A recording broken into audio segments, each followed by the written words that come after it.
The UPTOWN Arch Brow Powder is a staple in my kit. Super easy to use, the pigments are super rich, help shape and define the brow. You can build from natural to full coverage in minutes, and there's absolutely no fallout, which is awesome. I'm gonna go in and shape Lauren's brows with our UPTOWN Arch Brow Powder using our 202 Duo Brow Brush. Spoolie end first. I'm just gonna go ahead and brush up her brow hairs so I can see the natural shape of her brows. And then once we get that done, I'm gonna go ahead and take the angled end of the brush and dip it into the brow powder, tapping off the excess, and go right in to the brow hair, shaping the brow. And what I love about this brow powder is that it's highly pigmented, but there's absolutely no fallout.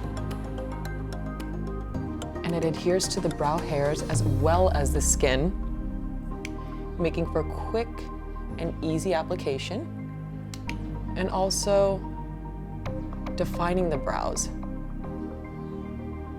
beautifully.